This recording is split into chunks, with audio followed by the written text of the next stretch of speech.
Nous continuons notre série de rencontres, la manière d'être vivant, l'Institut français en Russie.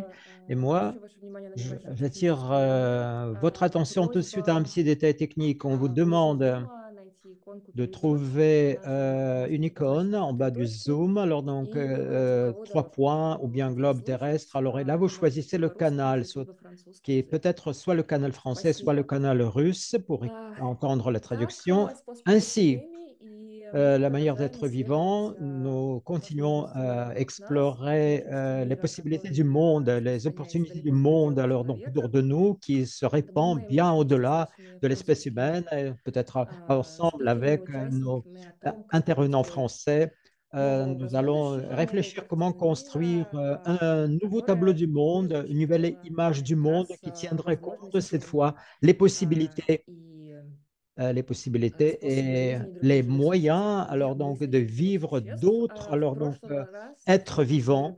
Euh, la fois précédente, dans la rencontre avec François Bouteau, on a trouvé alors la thématique d'autres consciences, des plantes notamment, et sur notre planète existe 10 millions différentes espèces d'êtres vivants, ce qui veut dire que nous vivons dans un réseau très dense, alors donc des êtres vivants qui ont la conscience, qui ont 10 millions de moyens d'être vivants, 10 millions de moyens de s'adapter au milieu autour de nous. Et ces êtres vivants, la fois précédente, on parlait des plantes, et non seulement des plantes, sont capables d'adopter les décisions indépendantes, de s'adapter à la situation. Et à la rencontre avec François Bouteau, on parlait notamment de ce que la nouvelle définition de la conscience peut consister alors donc en ce si l'être vivant peut adopter les décisions indépendantes, peut-il s'adapter à la situation? Nous savons que les plantes, par exemple, si on parle des plantes, peuvent s'échanger d'informations, peuvent adopter les décisions, élaborer les stratégies pour la survie. Ils ont aussi la mémoire, ils sont capables de mémoriser ce qui se passe. Et il semble que les plantes savent mieux que nous comment survivre dans ce monde. Nous, les êtres vivants, avec la perte de sensibilité à notre entourage vivant, alors donc nous avons perdu en partie cette possibilité, cette capacité alors donc de s'adapter au monde qui change. Aujourd'hui, on s'adresse à d'autres êtres vivants, c'est-à-dire au monde animalier, au monde animal, alors donc un micromonde. J'ai en vue alors donc les bactéries, les microbes, les virus, etc. Et nous allons les envisager, regarder quels sont leurs liens avec l'homme et entre eux à travers le prisme de la pensée philosophique française et nous allons mettre accent sur la biopolitique. Euh, et notre vecteur, alors donc dans ce monde, sera notre invité, Frédéric Keck. Bonjour Frédéric. Et Frédéric est le directeur des recherches du laboratoire de l'anthropologie sociale au Collège de France.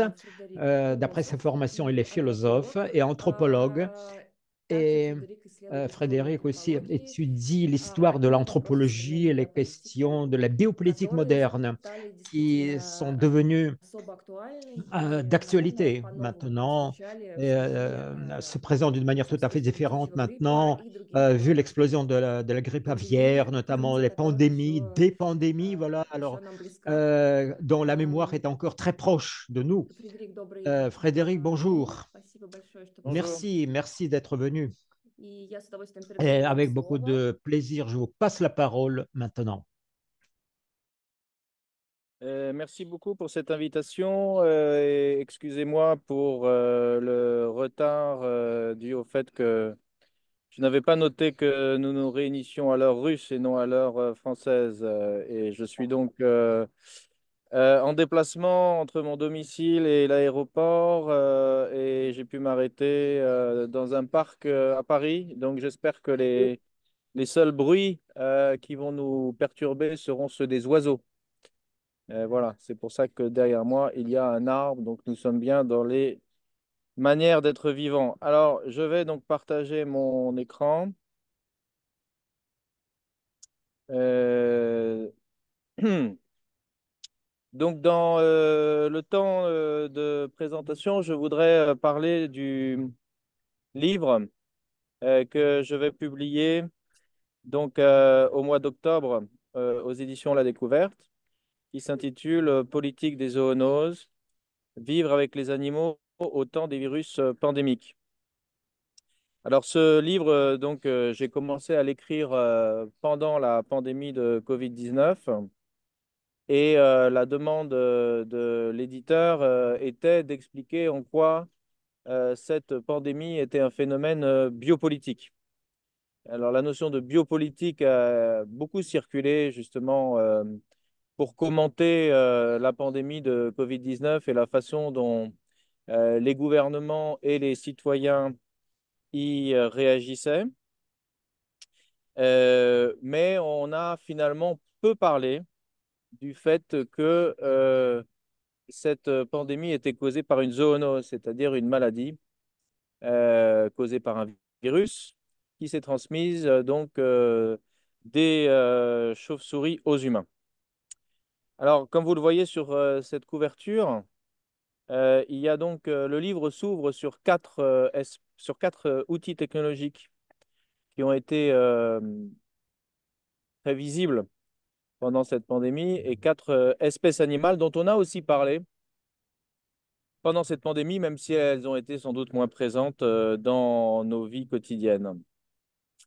Donc le premier outil, alors on ne le voit pas, mais c'est le respirateur, c'est-à-dire cette technologie qui date du début du XXe siècle et qui a permis au personnel hospitalier de soigner les patients atteints de la version grave de Covid-19, c'est-à-dire une pneumonie très sévère, donc une infection des voies respiratoires profondes.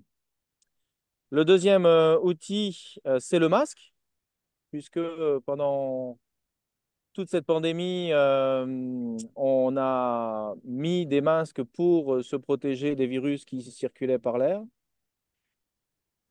Et en cela, nous avons suivi le modèle de ce qu'avaient fait les citoyens asiatiques après la crise du SRAS en 2003, hein, puisque le Covid-19 est causé par une mutation du coronavirus du SRAS qui avait infecté 8000 personnes, dont 800 étaient mortes en Asie en 2003.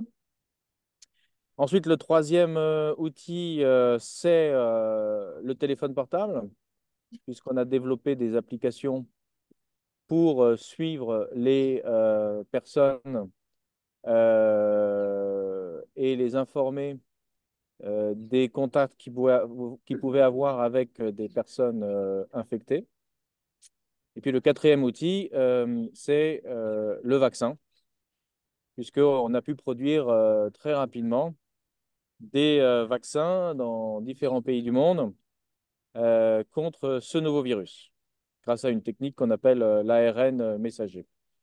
Alors, je ne vais pas du tout parler de ces aspects aujourd'hui, hein, même si ils ont été vraiment au centre du débat public pendant les 3 ans qu'a duré la pandémie de Covid, de 2020 à 2023. Je vais plutôt me concentrer sur les quatre espèces animales qui étaient impliquées dans le débat sur les origines et la fin de cette pandémie. Alors, à l'origine, on est sûr que ça vient d'une chauve-souris, puisque le virus du SRAS avait été retrouvé sur des chauves-souris dans le sud de la Chine. Et on a trouvé des formes très proches du SARS-CoV-2 sur des chauves-souris, notamment en Asie du Sud-Est, au Cambodge, au Vietnam. Donc, il est certain que ça vient des chauves-souris. On ne sait pas par quel animal. En janvier 2020, des experts chinois ont fait une publication montrant que le SARS-CoV-2 était présent sur des pangolins de Malaisie. Alors, le pangolin de Malaisie est utilisé dans la médecine chinoise traditionnelle et la Chine essaye de contrôler depuis 20 ans le trafic de pangolins asiatiques Elle autorise le trafic de pangolins d'Afrique qui sont moins en danger. Donc, la plupart des experts estiment que le pangolin n'est pas l'animal intermédiaire entre la chauve-souris et l'humain, mais il a plutôt été mis en avant par les autorités chinoises pour renforcer ce contrôle sur le trafic d'animaux sauvages à destination de la médecine chinoise traditionnelle. La troisième espèce que vous voyez sur cette couverture, c'est tout en haut, c'est le vison d'Amérique, qui a été introduit en Europe à la fin du 19e siècle pour la fourrure et qui était donc élevé de façon très industrielle au Danemark, aux Pays-Bas, sur donc des territoires proches de la mer, puisque c'est des animaux qui sont nourris avec des poissons, des produits de la mer. Et donc, on a découvert en juin 2021 aux Pays-Bas et ensuite en novembre 2021 au Danemark que les visons étaient donc atteints, infectés par le SARS-CoV-2, sans doute parce que les éleveurs, les ouvriers travaillant dans ces élevages leur avaient transmis le SARS-CoV-2. Alors, les visons n'étaient pas particulièrement vulnérables à ce virus, mais on a pensé, les experts ont pensé, qu'une souche de SARS-CoV-2 qui pourrait donc muter chez les visons risquait de causer l'échec de la campagne de vaccination qui venait de commencer. Et c'est la raison pour laquelle le gouvernement du Danemark a ordonné l'abattage de 12 millions de visons et a dû ensuite arrêter cet abattage très spectaculaire parce qu'il y avait des plaintes de mouvements de défense des animaux. Le Danemark est le premier exportateur de fourrure de vison dans le monde et notamment à destination de la Chine où la consommation de fourrure de vison a beaucoup augmenté au cours des 20 dernières années.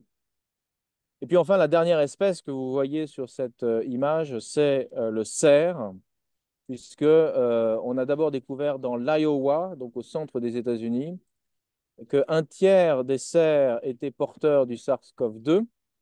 Et ensuite, des tests faits dans l'ensemble des États-Unis ont montré une forte diffusion du virus chez les populations de cerfs, donc sauvages. Et donc, cette découverte met fin à l'espoir d'éradiquer le SARS-CoV-2 par la vaccination, puisque même si le virus ne circulait plus dans la population humaine, eh bien, une nouvelle souche du virus pourrait tout à fait arriver par les cerfs. Alors, donc, ces quatre espèces montrent bien les tensions autour de la notion de zoonose, hein. La zoonose, c'est à la fois une maladie qui vient des animaux non humains et qui se transmet aux humains, mais c'est aussi une maladie qui peut se transmettre des humains aux animaux non humains. Donc, ce qui m'intéresse pour la réflexion que je vais présenter, c'est le fait que les humains et les animaux non humains sont exposés aux mêmes pathogènes, notamment donc des mammifères, hein, qui partagent avec nous une même physiologie, et que donc les animaux euh, peuvent faire l'objet d'une surveillance pour anticiper les pathogènes qui vont se transmettre aux humains, mais aussi que les mesures d'éradication des pathogènes qui consistent à détruire les animaux pour protéger les humains ne peuvent pas tenir, comme on l'a fait pour le vison, puisque en fait, ces virus, ces pathogènes ignorent les frontières entre les espèces et peuvent donc passer en permanence d'une espèce animale à une autre, en sorte qu'il faudrait plutôt penser une forme de solidarité entre les espèces face au virus pandémique, plutôt que de séparer les humains des autres animaux afin de contrôler les pandémies. Donc voilà le propos général de mon exposé. Alors, euh, je ne suis pas biologiste, je ne suis pas écologue, je suis philosophe et anthropologue. J'ai beaucoup travaillé avec des virologues qui ont surveillé justement les virus de grippe qui passent des oiseaux aux porcs et aux humains, donc les fameux virus de grippe aviaire et de grippe porcine. Et donc, je vais en parler un peu à la fin de mon exposé à nouveau, hein. Ça, c'est le travail d'anthropologue de suivre les acteurs scientifiques.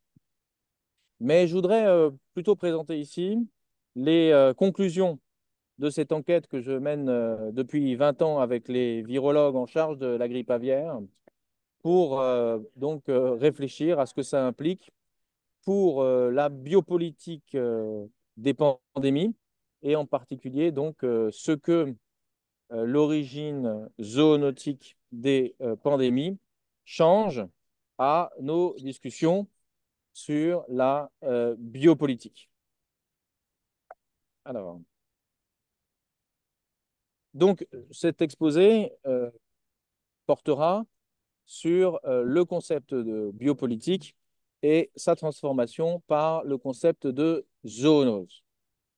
Alors, le concept de biopolitique, on dit que Michel Foucault l'a introduit dans le débat public en 1976, mais en fait, euh, ce concept a été forgé bien avant, 56 ans avant, par un Suédois, Rudolf Kielen, dans un livre portant sur ce que on appelait alors en allemand la politique de l'espace vital. C'était un géographe qui expliquait que les gouvernants ne devaient pas seulement se préoccuper de leurs sujets, de leurs citoyens, de leur population, mais qui devaient plutôt réfléchir à la façon dont ces populations tenaient dans ce qu'il appelait donc Lebensraum, espace vital. Et donc, Rudolf Kielen était un social-démocrate, hein. Il était soucieux de comprendre ce que la vie d'une population sur un territoire impliquait pour les techniques de gouvernement. Mais on sait maintenant que ce concept de Lebensraum a été utilisé, repris par les gouvernements nazis pour appliquer une politique d'éradication de groupes humains qui étaient décrits comme des ennemis de la population privilégiée, en l'occurrence la population aryenne allemande. Donc ce concept de biopolitique lié avec le Lebensraum a été en quelque sorte abandonné et il a été repris dans les années 1970 à la suite du rapport Meadows, donc, qui est ce rapport qui montre les limites de la planète pour l'expansion de l'humanité, qui conduisent donc aux réflexions sur la bombe démographique, hein, la menace que la démographie humaine fait peser sur les conditions d'habitabilité sur la Terre. Et donc, vous avez deux ouvrages en 1971 aux États-Unis, un ouvrage d'une penseuse chrétienne, Kenneth Kauthen, et en Allemagne, un juriste, Dietrich Kunst, qui reprennent tous les deux le concept de biopolitique pour réfléchir aux limites que l'espèce humaine doit s'imposer dans l'occupation d'un territoire vital. Donc, ce n'est pas une politique d'expansion comme effectivement au début du siècle, c'était plutôt une politique de limitation. Cette généalogie a été donc bien commentée par Thomas Lemke en Allemagne et Roberto Esposito, donc, qui ont tracé ces premiers usages de la notion de biopolitique. Alors, la notion de biopolitique, quand Foucault la reprend en 1976, il analyse le passage d'une forme de pouvoir à une autre du fait de l'invention de la biologie. Et c'est la réflexion que Foucault a toujours menée sur la coupure du XVIIIe au XIXe siècle, avec la Révolution française, la Révolution industrielle, la Révolution scientifique, qui conduit donc à concevoir des sujets libres, capables de se donner des lois. Et Foucault nous dit que finalement, ce problème a toujours été posé comme un problème de pouvoir souverain, comment transformer le pouvoir souverain dans la modernité, alors que Foucault nous dit que ce que la modernité a vraiment inventé, c'est que ce sujet libre face au souverain se conçoit pour la première fois au XIXe siècle comme un corps vivant, comme un corps vivant qui va donc faire l'objet de techniques de gouvernement. Alors, Foucault nous dit que ce passage du sujet de droit au corps vivant s'effectue en deux étapes.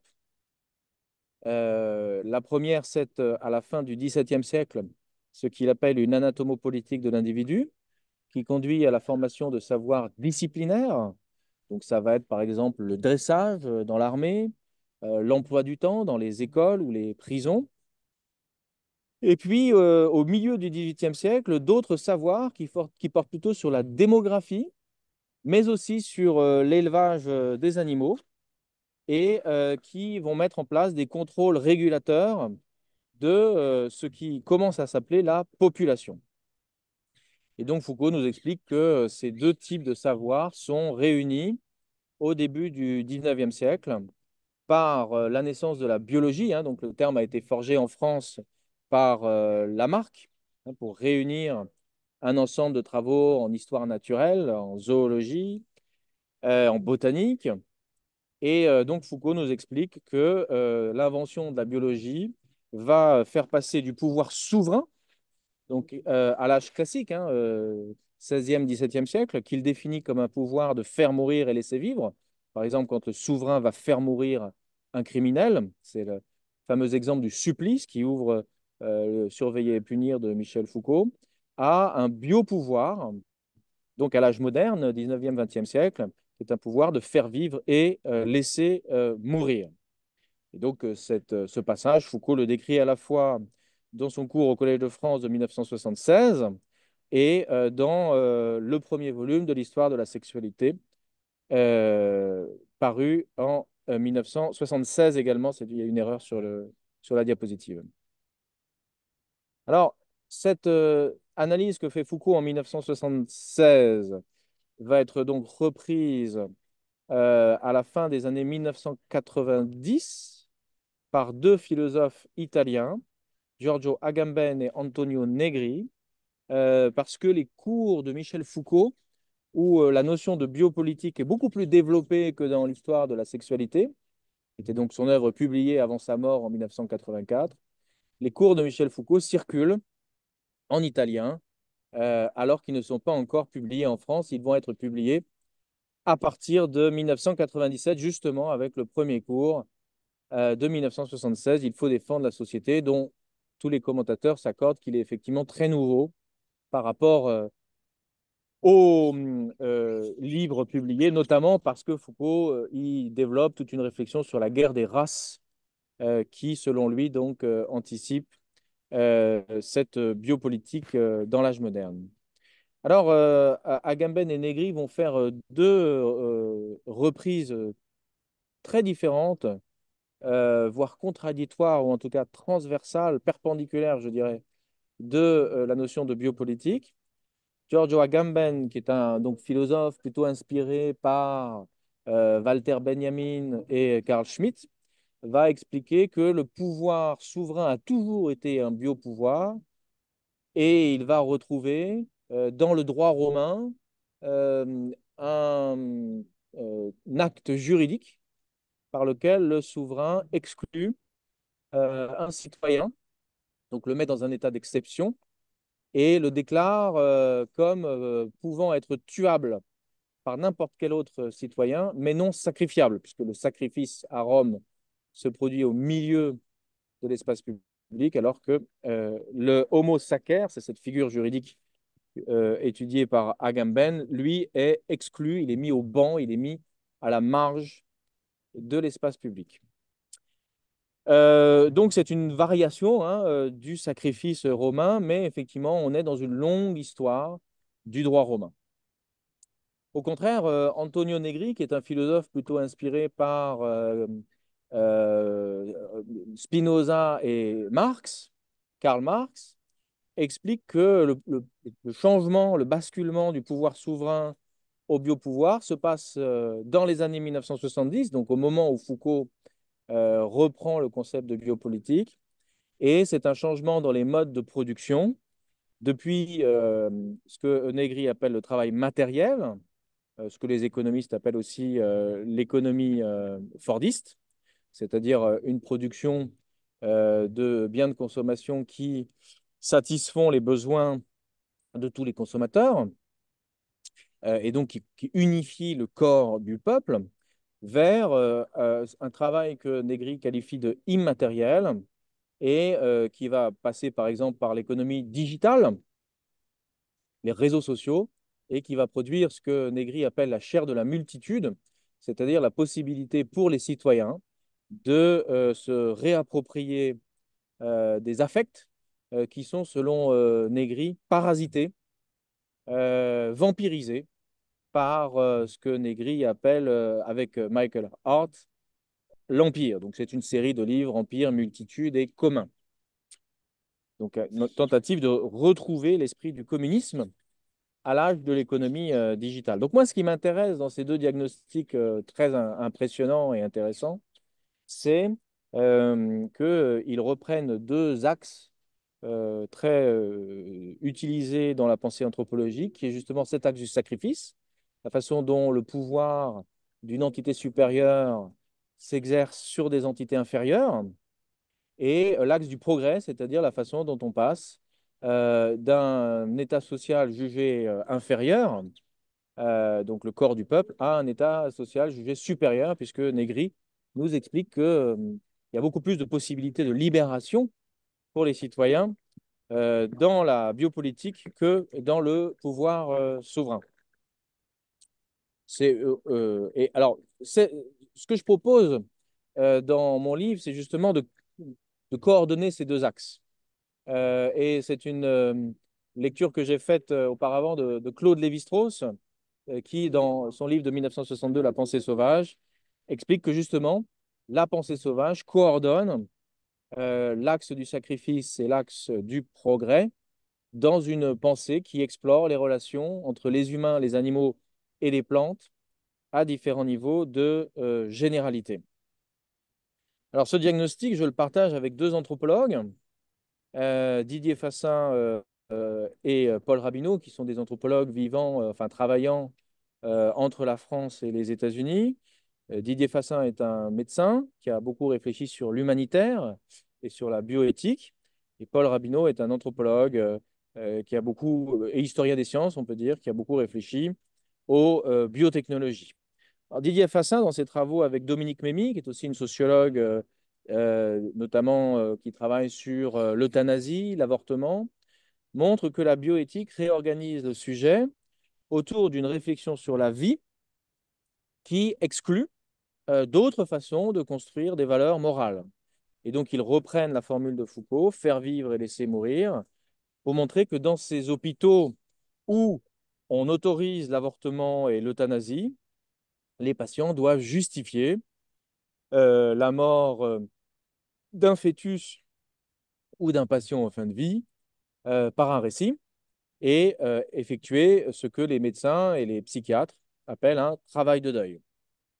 Et Fassin appelle cet effort des experts, du personnel hospitalier, une biolégitimité, c'est-à-dire la production d'un récit légitime sur le corps vivant, présenté comme un corps souffrant.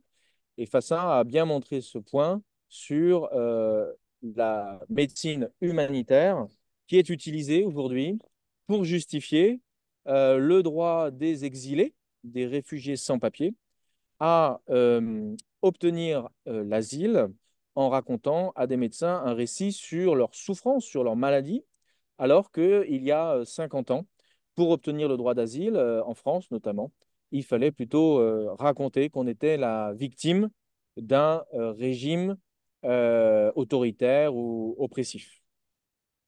Donc voilà pour Fassin et Rabineau, qui cite aussi davantage que Fassin l'anthropologie de Lévi-Strauss. Hein. Donc c'est lui qui écrit dans un article avec Nicholas Rose, Biopower Today, qu'il faut plutôt qu'opposer le sacrifice et le progrès comme des récits qui donnent un sens à l'histoire, eh bien, il faut plutôt voir comment ces différents axes se combinent pour produire ce qu'ils appellent des assemblages de vivants. Hein, du fait de la réorganisation de ce qu'on appelle dans les années 1980 des biotechnologies, notamment donc avec le séquençage du génome humain qui montre ce que les humains partagent avec les autres espèces animales et aussi qui montre comment on peut intervenir sur le code génétique pour profondément transformer le vivant.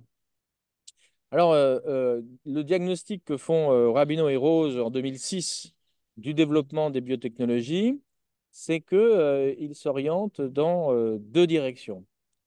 La première, c'est la constitution d'individualités évaluant les risques de leur conduite par leur prise en charge médicale, dans une coproduction des normes scientifiques par les patients et les médecins que Rabino et Rose qualifient de biosocialité.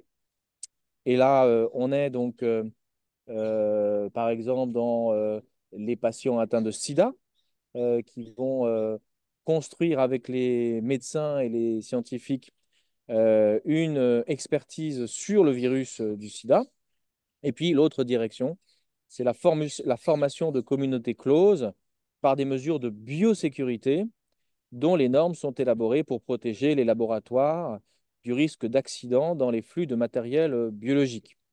Alors cette notion de biosécurité, elle est devenue très importante après le 11 septembre 2001 et ce qu'on appelle l'épisode des lettres à l'anthrax, c'est-à-dire l'usage d'armes biologiques pour faire peur à la population américaine. Elle va ensuite justifier l'entrée dans la guerre en Irak. Elle va être bien sûr au centre des controverses sur les origines du Covid et la possibilité que le virus qui a causé la pandémie de Covid soit venu d'un laboratoire.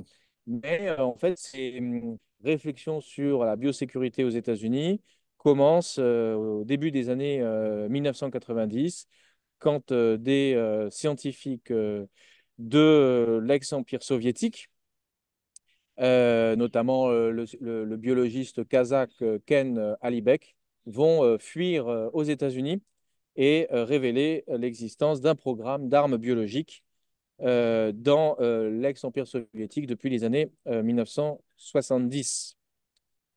Alors, donc voilà pour des usages de la pensée de Foucault sur la biopolitique à partir de la bioéthique et des biotechnologies.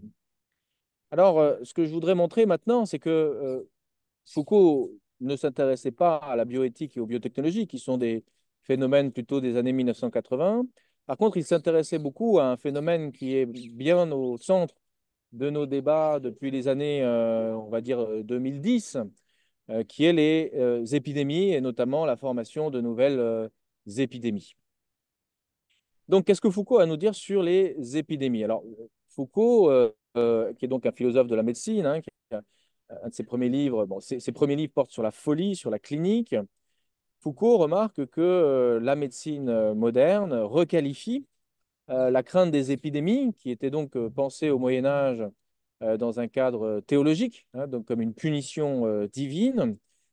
La pensée médicale moderne requalifie la crainte des épidémies en souci pour les endémies. Et la notion d'endémie désigne, selon Foucault, la forme, la nature, l'extension, la durée, l'intensité des maladies régnantes dans une population, la mort permanente qui glisse dans la vie, la ronge perpétuellement, la diminue et l'affaiblit.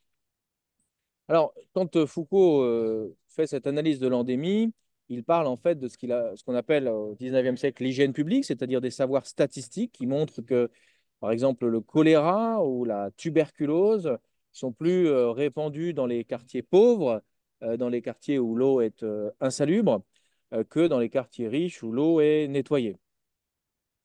Donc, c'est cette idée, effectivement, que les statistiques, donc les chiffres des épidémies, vont révéler une mort, une mortalité une mort qui circule de façon invisible. Mais Foucault laisse complètement de côté le savoir dans lequel émerge la notion d'endémie, qui est la médecine tropicale, puisque la notion d'endémie désigne d'abord des maladies du climat, par exemple la fièvre jaune ou le paludisme, qui sont donc des maladies que les Européens rencontrent quand ils vont dans les pays d'Amérique centrale ou d'Afrique centrale, essayent de construire des infrastructures et se confrontent donc à une maladie qui les décime. Et donc toute la médecine tropicale va essayer de comprendre comment se forment ces endémies et comment les contrôler. Donc ça, c'est un premier point, c'est que Foucault laisse de côté la médecine coloniale. Alors, un autre point que Foucault souligne bien, je l'ai rappelé tout à l'heure, c'est que la pensée médicale moderne ne se forme pas seulement dans l'hygiène publique, mais aussi dans les savoirs des vétérinaires, dans le contrôle de l'élevage rural. Et il dit l'Académie française de médecine est née d'une épizootie, la peste bovine, qui décimait les élevages en Angleterre, en Europe et ensuite en Afrique de l'Est au 19e siècle. Donc, c'est l'image que vous voyez sur cette diapositive. Et non pas d'une épidémie. Et Foucault dit dans une conférence à Rio en 1974, cela montre bien que ce sont les problèmes économiques qui motivèrent le début de l'organisation de la médecine et non pas des problèmes moraux ou scientifiques, c'est-à-dire la nécessité d'assurer la circulation des animaux pour l'alimentation des populations. Donc vous voyez que Foucault ignore les savoirs vétérinaires et écologiques qui sont en jeu dans les maladies animales. Ça se voit bien dans l'opposition qu'il fait entre la lèpre et la peste. La lèpre, c'est pour lui la maladie qui conduit à enfermer les malades comme des marginaux. La peste, c'est au contraire la maladie, et il pense surtout à la peste de 1720 à Marseille, la maladie qui conduit à quadriller les villes pour surveiller les populations potentiellement malades, puisqu'en 1720, on avait installé dans chaque quartier une sentinelle pour rapporter les cas de maladie dans un quartier. Et quand Foucault écrit sur la vaccination, il parle en fait beaucoup plus de la variolation, c'est-à-dire d'une technique qui a été introduite en Europe en 1721 par Lady Montagu, qui était la femme de l'ambassadeur britannique en Angleterre. Et cette technique consistait à prélever de l'infection, un bubon de variole sur un bras pour le transmettre d'humain à humain.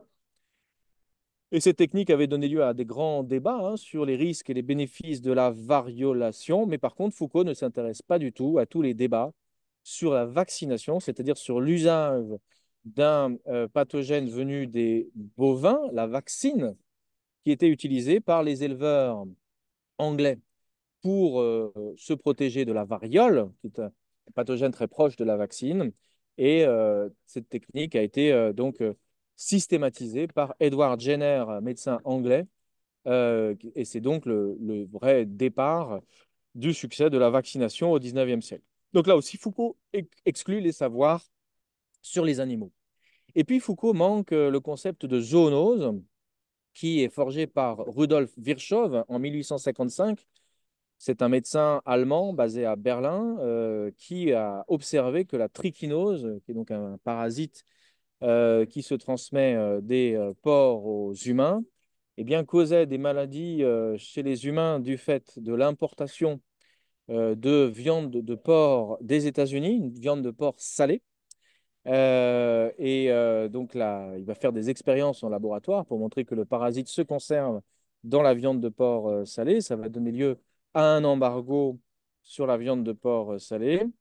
Donc voilà, le concept de zoonose apparaît dans le débat sur la trichinose et ensuite il va être relancé par les débats sur la tuberculose, puisque Robert Koch, un autre médecin allemand, va observer le bacille de la tuberculose à la fin du 19e siècle au microscope, mais il ne va pas trouver le même microbe chez les bovins, et ce sont finalement les médecins anglais qui vont montrer que les populations qui boivent beaucoup de lait sont plus exposées au risque de tuberculose.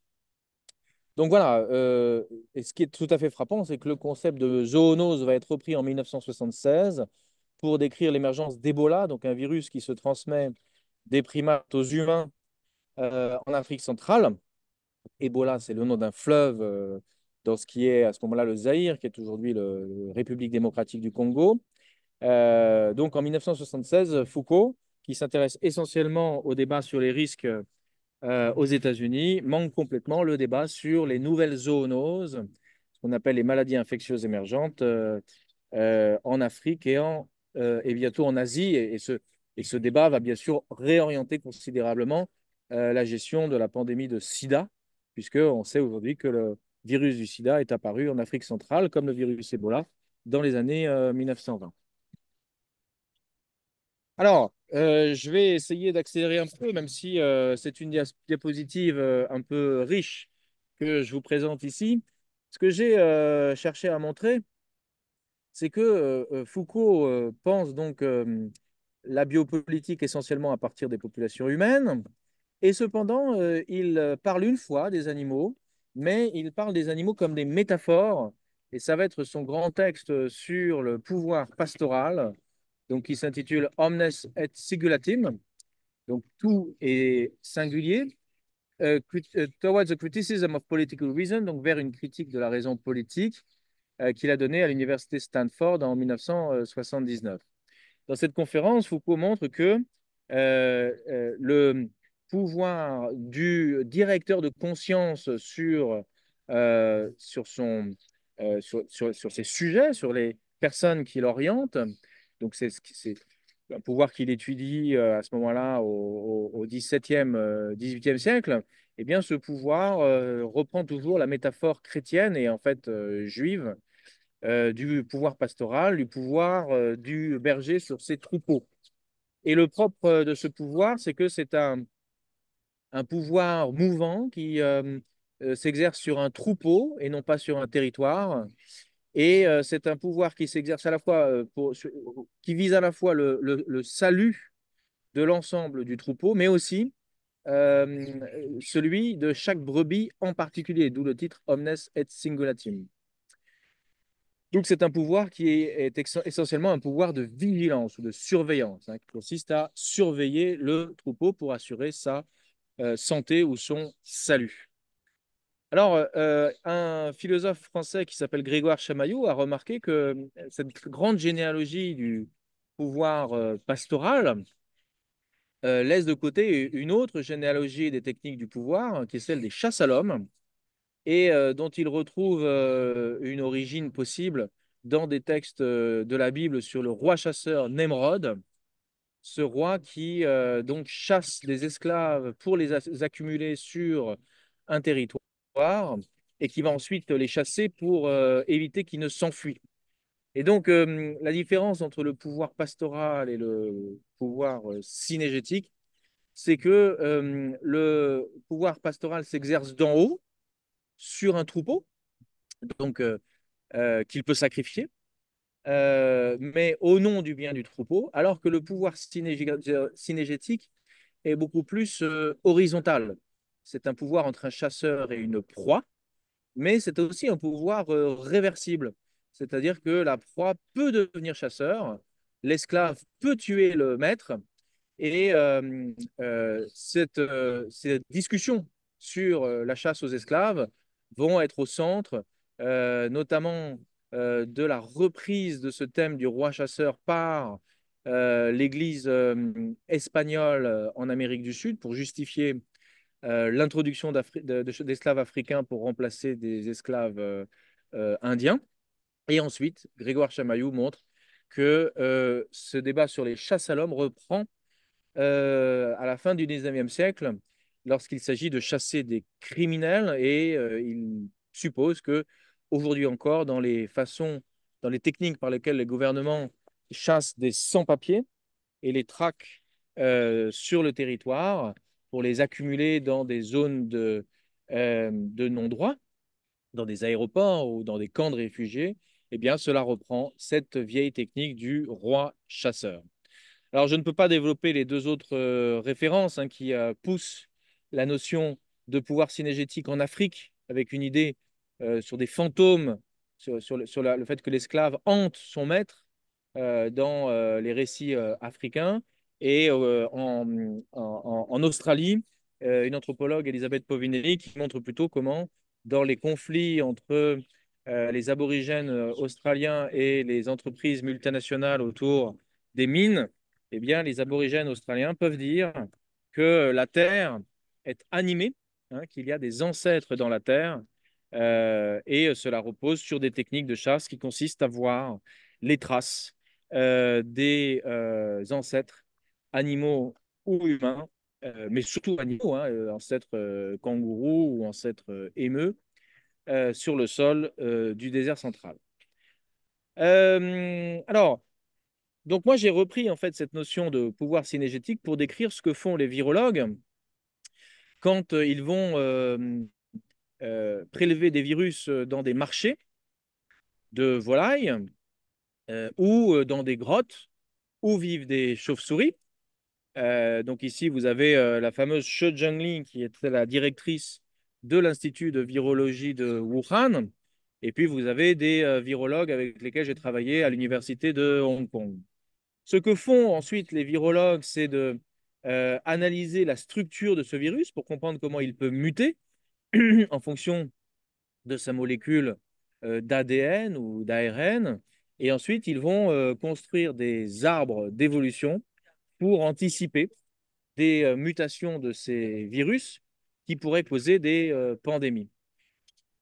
C'est ce qu'ils ont fait, par exemple, pour le SARS-CoV-1, puisque le point important pour ma recherche, c'est que les virologues qui surveillaient le virus de grippe aviaire depuis les années 1970 à l'université de Hong Kong ont pu, pour la première fois, repérer un coronavirus venant des chauves-souris et causant le SRAS en 2003, ce qui a donné lieu ensuite aux recherches menées à Wuhan.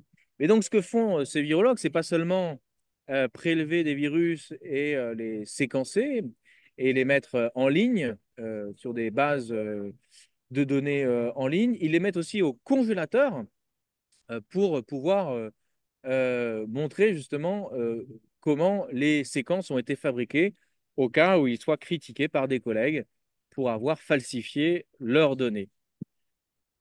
Bon, je ne vais pas parler de cette diapositive parce qu'elle me prendrait trop de temps. Je voulais juste signaler que dans un livre que j'ai publié au début de la pandémie, qui s'intitule donc Avian Reservoirs et en français Les sentinelles des pandémies, je montre comment les virologues, mais aussi les ornithologues, utilisent ce que j'appelle des techniques synégétiques, c'est-à-dire des techniques par lesquelles ils imitent les animaux, et que ces techniques sont très différentes de techniques pastorales par lesquelles les humains, au contraire, se séparent des animaux pour contrôler les virus zoonotiques. Alors, ces techniques, il y en a qui sont plutôt de détection de signaux d'alerte précoce, justement, quand on voit un nouveau virus qu'on ne connaissait pas sur des animaux. C'est des techniques de sentinelle. Donc, on va par exemple mettre des poulets non vaccinés dans une ferme, de façon à avoir tous les virus qui peuvent héberger.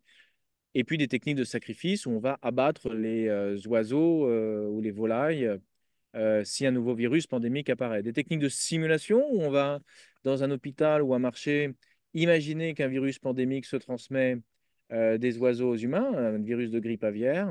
Et technique pastorale, ça va être le scénario par lequel on construit le rôle des acteurs pour contrôler cette épidémie de grippe aviaire. Et puis, il y a des techniques de stockage. Alors, il y a un stockage que j'appelle ordinaire. En anglais, c'est storage. Ça veut dire on met dans des congélateurs tous ces virus pour pouvoir analyser la nouveauté d'un virus pandémique.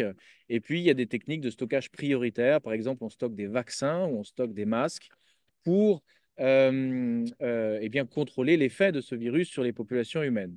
Donc, ce tableau est en fait un dialogue que je mène avec l'anthropologue Andrew Lakoff, qui a montré la généalogie de ces techniques de préparation dans le, la- les stratégies des experts de la guerre froide qui anticipaient une attaque de l'Union soviétique par une guerre nucléaire, par une bombe nucléaire, une attaque nucléaire. Alors, ce que je voudrais montrer maintenant, et ça me prendra, disons, 5 minutes, c'est que pour comprendre comment les virologues mettent des virus au congélateur et ne se contentent pas donc de mettre leur séquence en ligne, eh bien, il faut faire une autre généalogie qui est la généalogie de la cryopolitique. La cryopolitique, c'est un concept qui a été forgé par deux géographes américains, Michael Bravo et Gareth Rees, pour décrire les enjeux géopolitiques autour du contrôle des voies de circulation dans l'Arctique, hein, donc avec la fonte des glaces. Et ils disent qu'il ne suffit pas de contrôler les prétentions des grandes puissances, donc Chine, Russie, Europe, États-Unis, sur ces voies maritimes, mais il faut inclure les populations autochtones, puisque c'est elles qui connaissent le mieux les effets du changement climatique sur la fonte des glaces. Alors, Joanna Radin et Emma Koval, qui sont une anthropologue australienne et une historienne des sciences américaines, ont repris ce concept pour l'élargir à l'ensemble des espaces où euh, des experts mettent du vivant au congélateur. Alors, ça peut être aussi bien ce qu'on appelle la cryogénie, c'est-à-dire la possibilité de congeler un corps après sa mort pour attendre le moment où des technologies permettraient de faire revenir ce corps à la vie. Et ça, c'est une technologie qui est disponible pour des citoyens américains très riches, disons. Vous avez aussi des technologies par lesquelles on conserve au congélateur de l'ADN ou des échantillons biologiques d'espèces animales menacées ou disparues, donc ce qu'on appelle Frozen Ark, l'arche congelée, par exemple aux zoos de San Diego aux États-Unis, qui est la plus grande banque d'échantillons d'espèces animales au monde. Et puis vous avez aussi des scientifiques qui vont conserver des carottes de glace, donc en anglais ice core, pour mesurer les effets du changement climatique sur le très long temps géologique, avec notamment la présence de bulles d'air dans ces carottes glaciaires. Et puis enfin, dernier usage des techniques de congélation, c'est tous ces laboratoires où on peut conserver des cellules et des virus et des bactéries, enfin tout un ensemble de micro-organismes, de façon à étudier les interactions entre les micro-organismes donc in vitro, hein, dans le laboratoire et non pas in vivo sur les corps vivants. Et ces technologies ont été introduites au laboratoire dans les années 1930, notamment à la suite des recherches du médecin français Alexis Carrel sur ce qu'on commence à appeler à ce moment-là des cellules immortelles. Et donc, c'est le travail de Anna Landecker, comment les cellules sont devenues des technologies. J'arrive donc à la dernière diapositive. Ce que je voulais donc montrer dans cet exposé, en espérant que vous êtes toujours de l'autre côté de l'ordinateur et que vous suivez mon discours, dont j'ai conscience qu'il est un peu complexe, mais nous aurons une discussion pour le clarifier. C'est donc qu'il faut rajouter aux quatre formes de pouvoir sur le vivant distinguées par Michel Foucault, deux formes qui ont échappé à son attention alors qu'elles sont au cœur de la gestion contemporaine des pandémies. Alors, les quatre formes distinguées par Foucault ont bien sûr été mobilisées pendant la pandémie de Covid-19. Mais, si je peux dire, il n'y avait pas grand-chose de neuf. La quarantaine, la vaccination, tout ça, on l'avait déjà mis en place pour d'autres maladies avant la Covid-19. Ce qui est quand même assez nouveau dans la Covid-19, c'est justement la façon dont la surveillance des pathogènes qui traversent les frontières d'espèces se fait de plus en plus rapidement parce qu'elle coordonne des laboratoires où ces virus sont congelés et des espaces naturels, des marchés, des fermes, des grottes, des forêts où ces virus émergent. Alors ces quatre formes dont Foucault nous a parlé, je les récapitule donc au sommet de ce tableau. C'est donc le pouvoir souverain, le pouvoir de faire mourir et laisser vivre, très visible dans le supplice que Foucault analyse dans Surveiller et punir, qui est donc la plus grande punition que le roi peut imposer à un criminel, hein, le criminel qui veut tuer le roi ou qui veut tuer son père. Et donc, c'est un pouvoir qui exerce une sécurité sur un territoire. Et ce pouvoir, bon, qui est vraiment codifié en Europe au XVIe siècle, va se transformer au XIXe siècle en pouvoir disciplinaire, pouvoir de faire vivre et laisser mourir les individus, notamment avec l'émergence de la psychiatrie, qui prend en charge la santé mentale et qui va s'exercer dans les casernes, les hôpitaux, les prisons, et qui va donner naissance à l'État-nation, parce que notamment à travers les écoles, il s'agit de faire de chaque citoyen un sujet discipliné qui va pouvoir donc adhérer au corps vital de la nation. Ensuite, Foucault rajoute la biopolitique gouvernementale, ce pouvoir de faire vivre et laisser mourir les populations, et ça, il le voit dans la mise en place de l'hygiène, donc un savoir sur les statistiques des épidémies, qui va donner naissance à la santé publique, qui s'exerce surtout dans les villes, Paris, Londres, Berlin, et qui va donner naissance à la fin du 19e siècle à l'État-providence. Or, si on suit les réflexions de Foucault dans les années 1970, cette biopolitique des populations, elle est précédée par le pouvoir pastoral, qu'on peut décrire comme un pouvoir de faire vivre et accepter la mort, et qui consiste donc en un pouvoir du berger sur son troupeau, le berger peut à la fois éliminer des brebis malades pour le salut du troupeau, mais il peut aussi se sacrifier lui-même. C'est tout le thème du sacrifice qui a connu un grand succès dans la théologie judéo-chrétienne. Et puis donc, j'ai rajouté à la suite de Grégoire Chamaillou, Achille Mbembe ou Elisabeth Povinelli, j'ai rajouté donc ce pouvoir synégétique, ce pouvoir de faire l'animal, d'imiter l'animal et de déléguer sa mort. Par exemple, en disant, c'est la chasseur qui dit, ce n'est pas moi qui ai tué l'animal, c'est le couteau ou c'est le fusil ou c'est le maître des animaux qui m'a autorisé à tuer un de ses individus, un de ses membres. Ce pouvoir a donc servi à justifier l'esclavage. Il a permis de construire le pouvoir royal sur une forme d'abondance et sur l'idée d'un réservoir, c'est-à-dire d'un espace dans lequel il y a toujours plus d'esclaves et il faut éviter que ce réservoir déborde, c'est-à-dire que que les esclaves s'enfuient.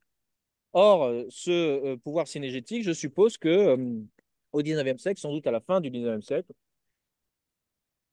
avec l'invention de la chaîne du froid, il se transforme en cryopolitique, c'est-à-dire un pouvoir de faire vivre et différer la mort des collections, c'est-à-dire que les populations animales et humaines sont ramenées à des collections sous le regard d'un savoir naturaliste.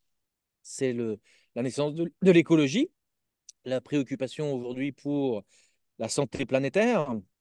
L'hypothèse que je présente, c'est que ce pouvoir de conservation des collections vivantes s'exerce d'abord dans les réserves des musées, hein. Les musées sont des lieux où l'on conserve des collections et ensuite la forme du musée va diffuser tout au long du 19e siècle à un ensemble d'espaces où on va conserver du vivant, que ce soit des parcs zoologiques, euh, des laboratoires ou des réserves naturelles. Donc l'hypothèse que je fais aussi, c'est que la difficulté que nous avons à penser les pandémies causées par les zoonoses, c'est que on les confie à l'État-nation et à l'État-providence, qui ont une longue généalogie européenne et bien sûr qui s'est ensuite transmise aux autres États du monde entier. Mais cette forme de l'État-nation et de l'État-providence est sans doute en crise face à la circulation des populations humaines, animales et de leurs pathogènes. Et c'est pourquoi il faut plutôt confier la surveillance de ces pathogènes et la conservation de ces populations vivantes, transformées donc en collections, à des organisations internationales, comme l'Organisation mondiale de la santé, et à des associations locales, comme des associations de protection de l'environnement. Voilà, je vous remercie de votre écoute et je suis à votre disposition pour des questions.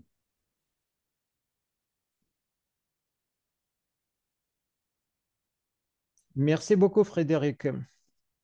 Oui, c'est vraiment, alors donc, c'est une présentation saturée d'informations différentes. Alors, j'espère que nos auditeurs, comme moi, alors donc, ont fait beaucoup de remarques pour eux-mêmes parce que chaque nom que vous avez cité dans votre intervention, dans vos hypothèses, euh, ce sont, ce sont les pistes qui nous mènent dans d'autres mondes, si on peut le dire, qu'il reste à explorer encore, qui mènent à des différentes idées, un grand nombre d'idées. Quand vous avez parlé de la cryopolitique, par exemple, quand, y compris, vous nous avez montré les diapos, alors donc, quand on voit les virus conservés dans les congélateurs, alors, parce que, alors donc, ils vont survivre dans les congélateurs, vous en avez parlé, ben, je me rappelle à ce propos, à la conception des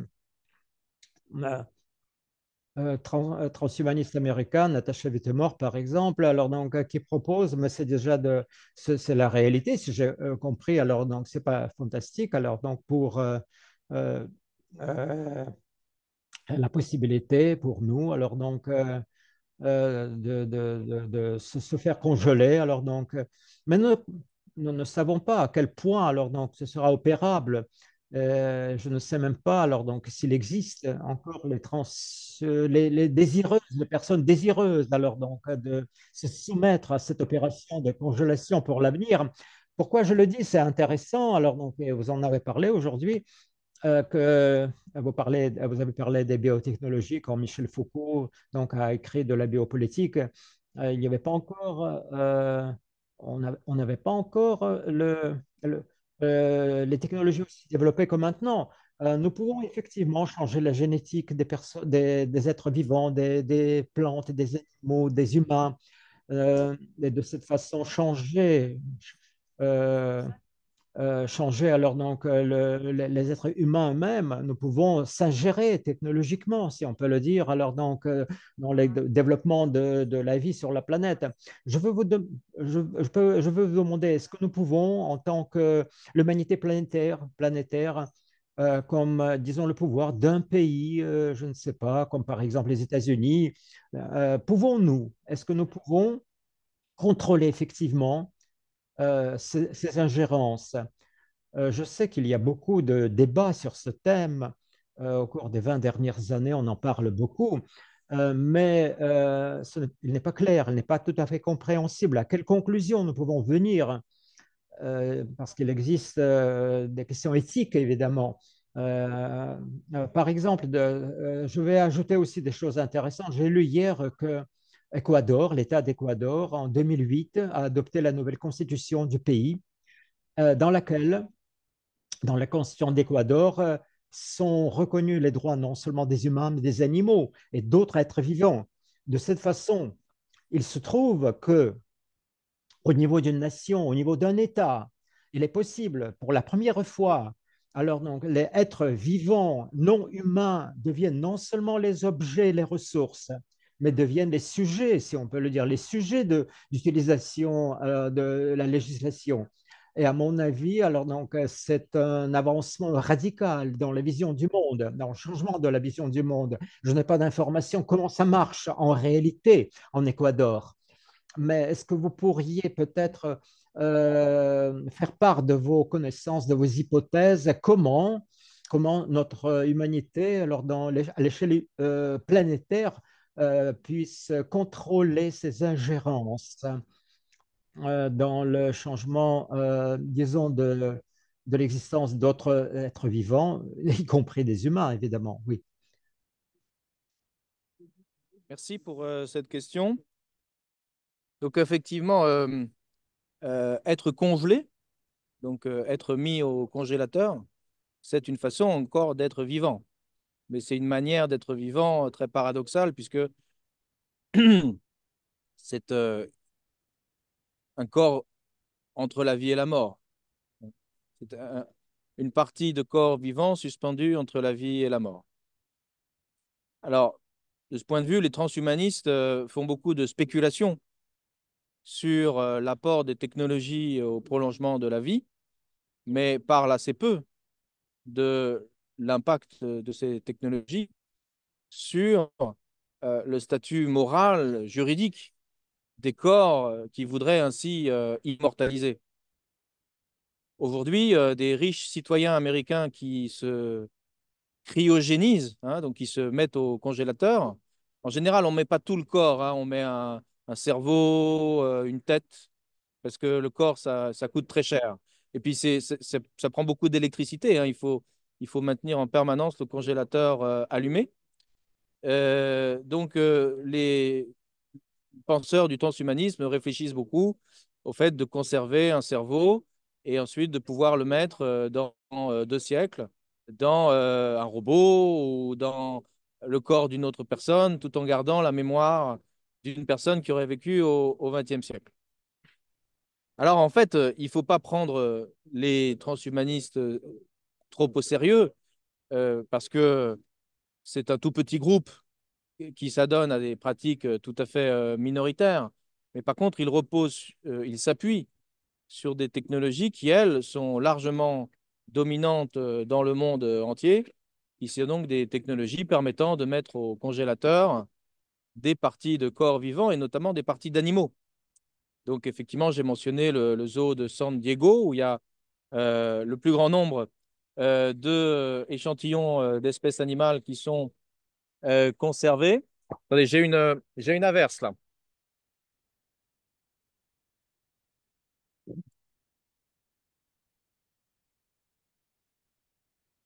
J'essaye de me protéger.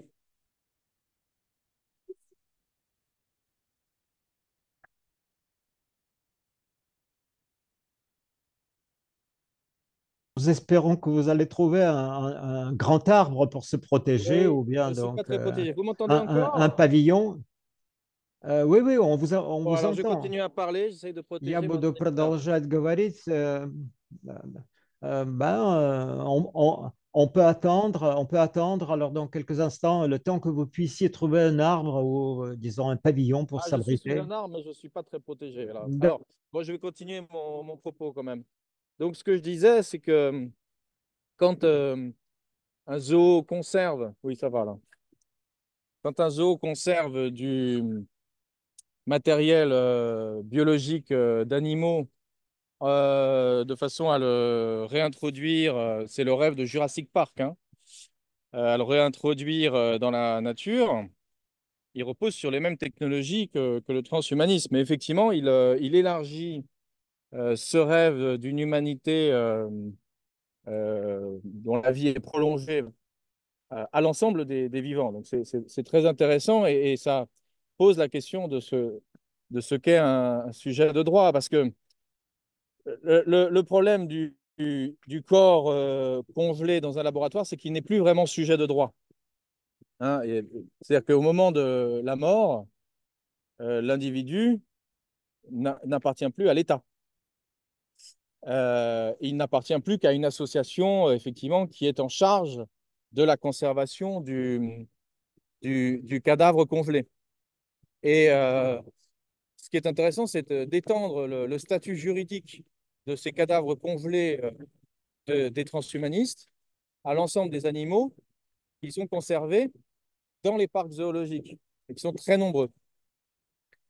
Alors, votre question était intéressante aussi, c'était de savoir dans quelle mesure le statut juridique attribué par les constitutions sud-américaines à des animaux ou à des plantes ou à des rivières transformait leur gouvernement en quelque sorte, les techniques de gouvernement. Hein.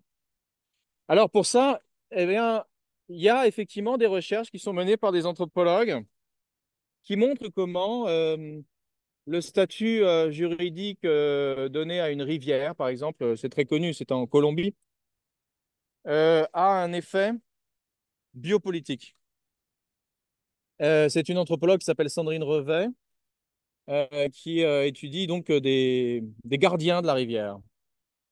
Et donc elle montre que l'État colombien a dû payer tout un ensemble de fonctionnaires qui vont faire en sorte que les populations qui vivent au bord de la rivière respectent les mesures pour la conservation de la rivière. Et donc, alors, elle se situe plutôt dans l'horizon des travaux de Didier Fassin, hein, c'est-à-dire une critique, une critique d'un biopouvoir humanitaire ou écologique qui va exclure justement des savoirs locaux. Hein. Et effectivement, on peut redouter hein, que ces États sud-américains qui ont une visée très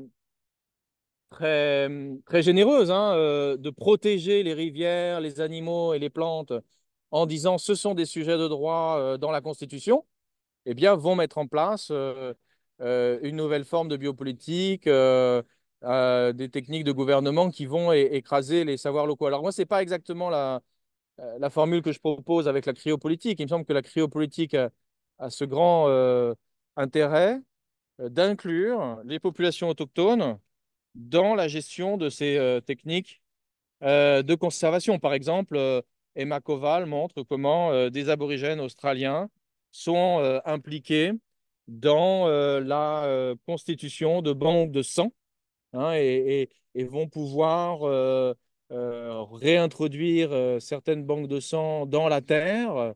Donc voilà, la gestion du vivant par la congélation implique aussi des savoirs autochtones qui ne séparent pas les humains, les animaux et les plantes.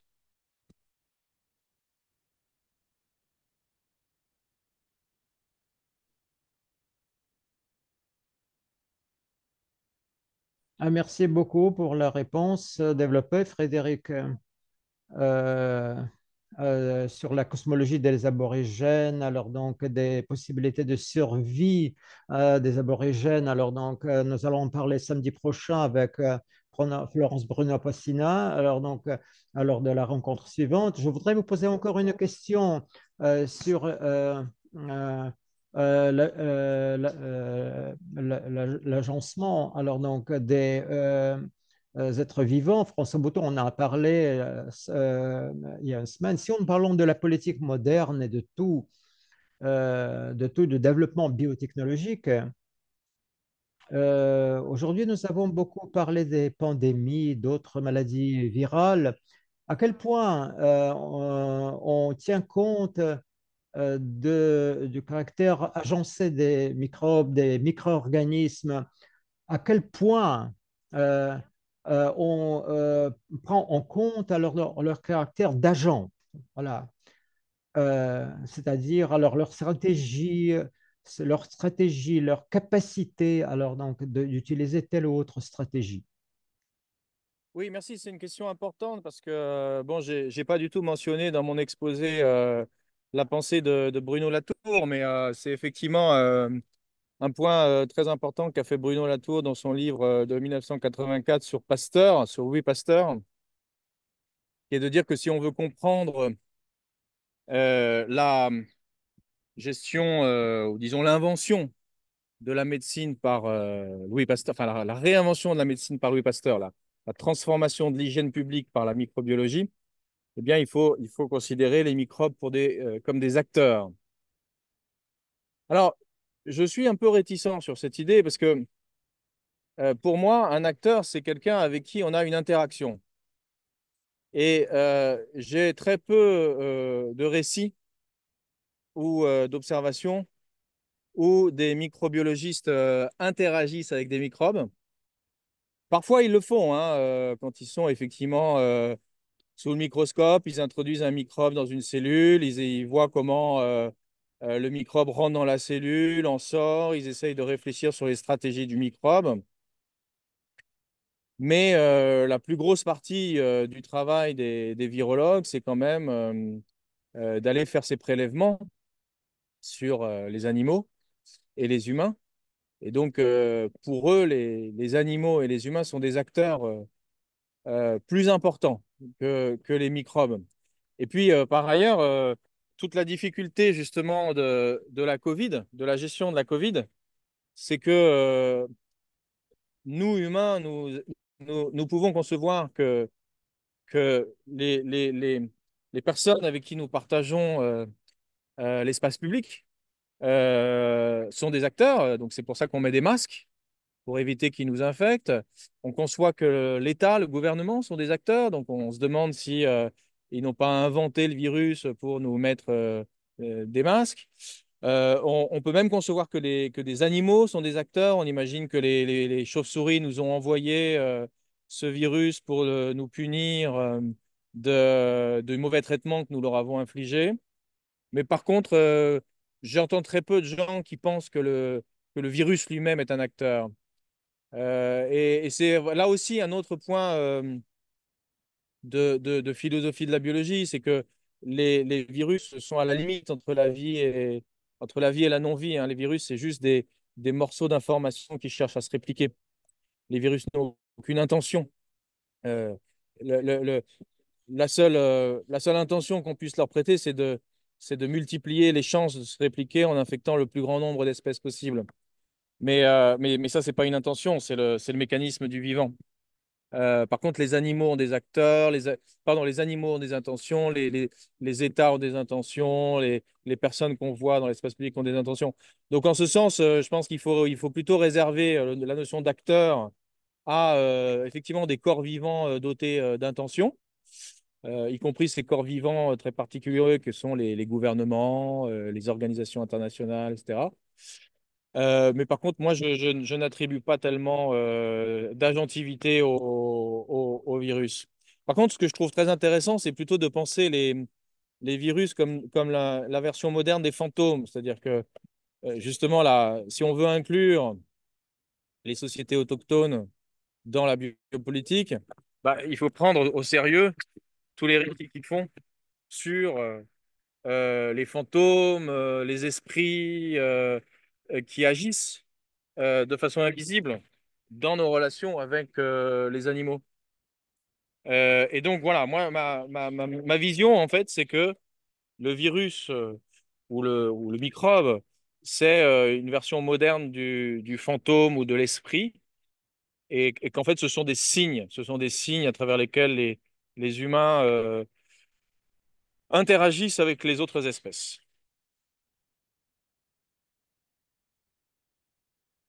Merci Frédéric, bonne réponse qui m'a demandé, qui m'a fait se rappeler notamment de ce que tout c'est lié. Alors, donc, comment les traditions aborigènes voient alors dans les microbiomes, alors donc comme certains, comme esprit, alors donc comme l'esprit, alors donc qui envoie les messages chiffrés.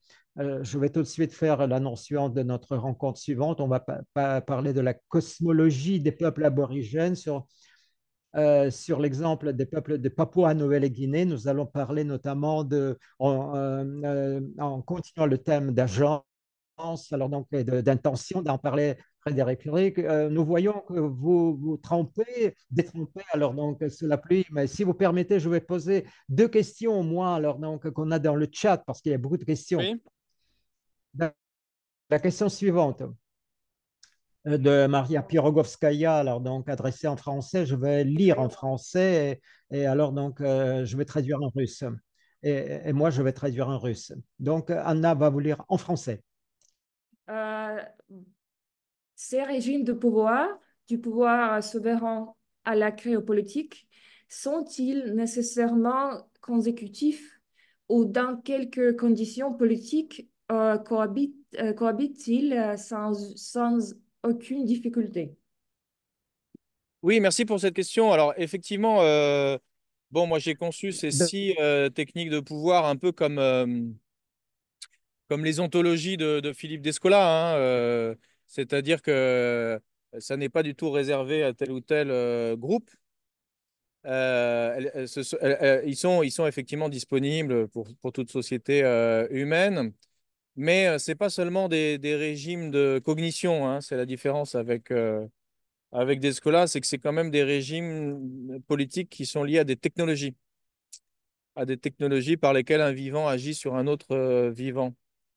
Et donc, en fait, si on regarde le tableau à 6 cases, là, les 3 premières correspondent à peu près à ce que Descola appelle le naturalisme l'analogisme et l'animisme ou le totémisme, parce qu'en fait, c'est assez proche, l'animisme et le totémisme, d'après Elisabeth Povinelli. Et au contraire, les trois formes de pouvoir sur la droite du tableau, donc le pouvoir disciplinaire, le biopolitique des populations et la cryopolitique, sont des formes plus spécifiquement modernes, c'est-à-dire qu'elles deviennent disponibles à partir du moment où on invente l'emploi du temps, les statistiques et la chaîne du froid. Voilà. Donc, effectivement, c'est des. Alors, ça, c'est un point aussi que les anthropologues ont montré, c'est que l'emploi du temps n'est pas une rupture fondamentale, hein. Les sociétés humaines ont toujours utilisé des techniques de dressage, de quadrillage du temps, etc. Mais il y a quand même un basculement avec la modernité où cette technique devient systématisée. De la même façon, les sociétés humaines ont toujours utilisé des techniques de contrôle, de conservation et de stockage par l'assèchement, voire même l'usage de glace, hein, pour conserver des graines. Mais il y a quand même au 19e siècle un basculement avec la systématisation et l'industrialisation de ces techniques.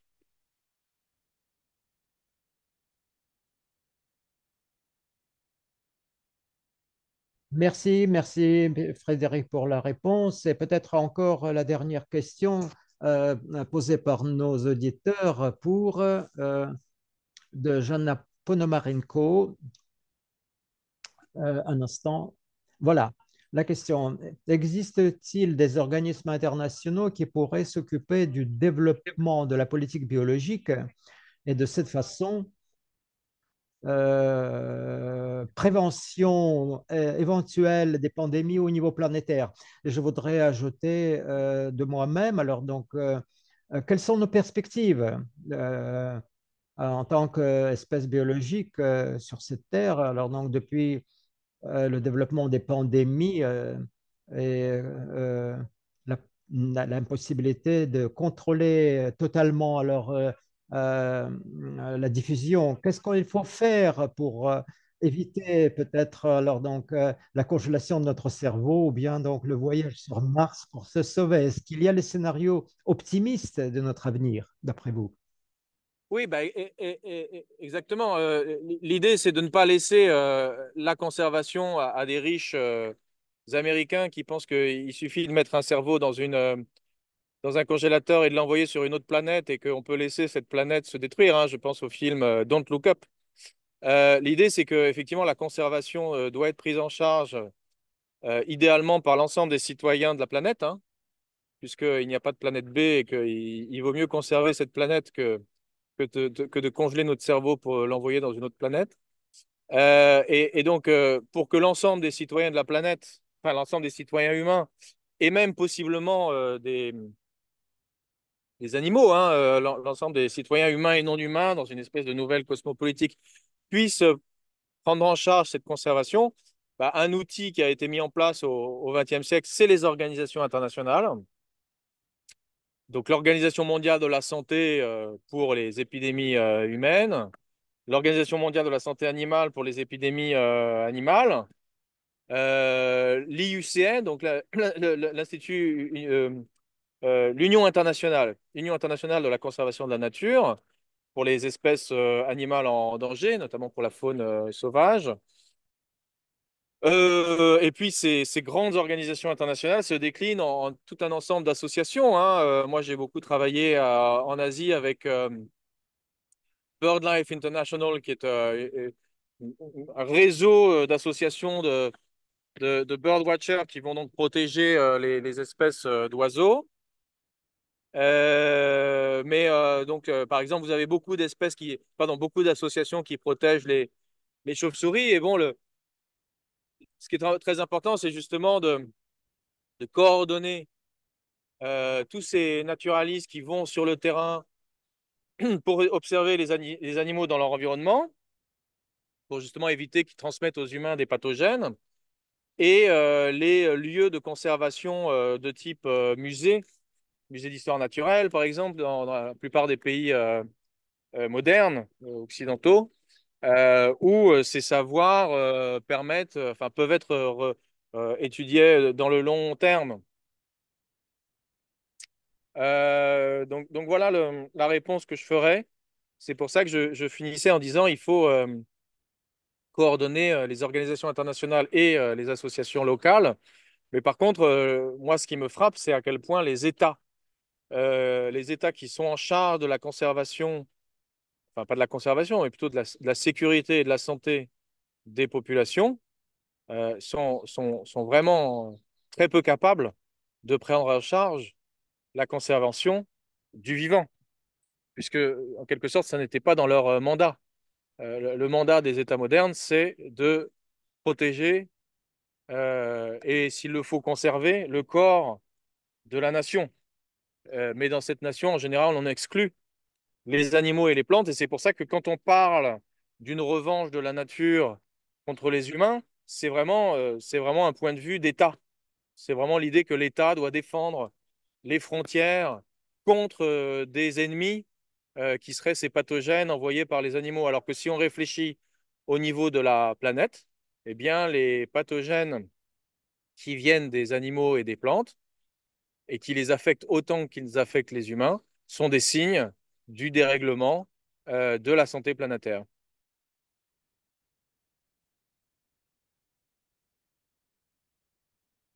Merci Frédéric. Vous avez commencé par la note optimiste, mais vous avez terminé de manière moins optimiste. Alors donc, je pense que grande question donc à l'égard de la régulation, à l'élaboration d'un organisme planétaire, lutte contre l'absence du tableau unique du monde, notamment en ce qui concerne nos relations avec d'autres êtres vivants. Et il me semble qu'effectivement, c'est pourquoi on fait maintenant ce programme, l'anthropologie moderne, la philosophie moderne deviennent, si on peut le dire, une force motrice pour avancer à travers les hypothèses, pour les tentatives de décrire le monde euh, par lesquelles nous pouvons peut-être avancer pour élaborer le tableau unique, le tableau global du monde qui nous désunit encore jusqu'à présent et qui ne nous permet pas de s'occuper de ce qui est important et de ne pas inventer les vaisseaux cosmiques, les vaisseaux de l'espace pour aller au Mars ou de se conserver surgelés, mais et ceci concerne aussi bien les humains que d'autres êtres vivants. Merci beaucoup, Frédéric. Nous vous laissons partir finalement.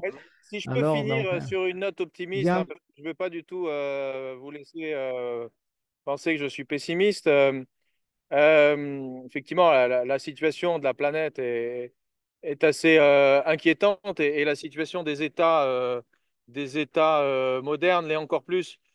Mais ce qui, moi, me rend optimiste, c'est justement que euh, dans ces efforts des organisations internationales est apparue depuis une vingtaine d'années cette idée de santé planétaire. C'est une idée très nouvelle. C'est une idée qui va à l'encontre de tout ce que nous avons pensé en Occident sur la santé. L'idée que la santé, c'était le corps individuel. À la rigueur, on pouvait penser à la santé de la population. Mais l'idée de penser la santé de l'ensemble des écosystèmes avec les plantes, les animaux, dont les microbes révèlent les équilibres ou les déséquilibres, ça c'est très nouveau. Euh, en 2005, quand la grippe aviaire est passée d'Asie en Europe, les grandes organisations internationales en charge de la santé animale, de l'agriculture, se sont réunies pour mettre en avant ce qu'elles appelaient One Health, une seule santé. Et puis depuis, cette idée de One Health a été beaucoup discutée. Des, des- des géologues, des écologues ont dit il ne faut pas parler de One Health, il faut plutôt parler de santé planétaire. Bon, tout ça est très discuté, mais c'est quand même la même idée, hein. C'est quand même l'idée que aujourd'hui, si on veut réfléchir à la santé, il faut vraiment réfléchir à l'échelle de la planète et prendre en compte l'ensemble des interactions entre les vivants. Et c'est pour ça que cette philosophie du vivant à laquelle vous contribuez par votre cycle est une façon justement de participer à cette grande réflexion que nous menons depuis le début du XXe siècle sur la santé planétaire et qui est sans doute un élément d'espérance pour le XXIe siècle, puisque le grand défi du XXIe siècle, ce sera quand même les pandémies qui vont se multiplier, le changement climatique qui va avoir des effets de plus en plus difficiles, les réfugiés climatiques. Donc, il est vraiment urgent de réfléchir à cet idéal de santé planétaire face aux défis du XXIe siècle.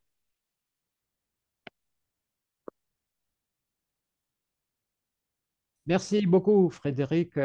Alors, donc, on vous dit au revoir. Nous vous souhaitons une bonne journée, de la santé, évidemment, aussi bien planétaire que personnelle. Et nous espérons vous revoir encore. Alors, chez nous, dans le cadre des conférences de l'Institut français, je vous rappelle à tous qu'à midi, le samedi prochain, nous aurons la troisième, Florence Bruno Pessina va nous parler. Alors donc, et nous allons, notamment avec l'expérience de Florence, qui a passé 7 ans, 7 ans, alors donc dans la forêt tropicale de Papouasie et Nouvelle-Guinée avec les tribus de Kossoa. Alors donc, nous allons ensemble avec Florence euh, toucher d'une manière plus proche des moyens autres moyens de perception du monde. Euh, Comme dit Frédéric, alors donc vivre alors donc dans l'échelle planétaire partant d'autres connaissances dans le monde où les êtres vivants non humains sont des parties intégrales de la vie et qui prennent part à l'adoption des décisions qui définissent alors les destinées humaines qui entrent en interaction avec elles. Et nous allons parler aussi en interaction avec la cosmologie de la forêt, dans l'anthropologie moderne. Je remercie tous et